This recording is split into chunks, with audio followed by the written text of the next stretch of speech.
Morning students, today our topic is Judiciary Chapter 5 from Swiss Class 8th। कल हमने पढ़ा था what is the structure of courts in India. उसमें हमने एक केस पढ़ा था जिसको हम आगे कंटिन्यू करते हैं आज। तो जो ये तीन लोग हैं ये हाई कोर्ट में अपील करते हैं कि जो ट्रायल कोर्ट ने फैसला दिया है वो सही नहीं है। तो हाई कोर्ट ने सारा मामला सुना तो उसने ये फैसला दिया कि जो सुधा है उसकी डेथ एक्सीडेंटल है और उन्होंने सुधा को नहीं मारा है और ये उन तीनों को हाई कोर्ट से रिहा कर दिया जाता है। तो इस तरह से अपने ऊपर लगे हुए इल्ज़ामों को झूठा साबित करते हुए ये समझ सकते हैं कि कैसे ट्रायल कोर्ट का फैसला हाई कोर्ट ने रद्द कर दिया।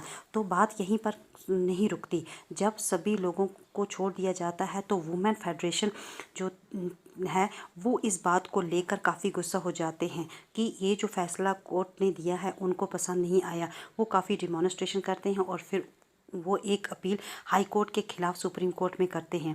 तो ये appeal Indian federation of women lawyer दायर करती है।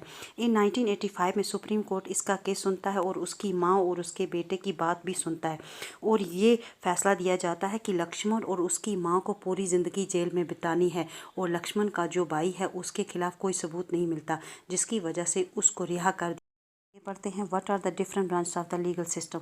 जो हमने डावरी डेथ वाला केस देखा वो क्रिमिनल केस में आता है यानी क्राइम अगेंस्ट सोसाइटी में आता है।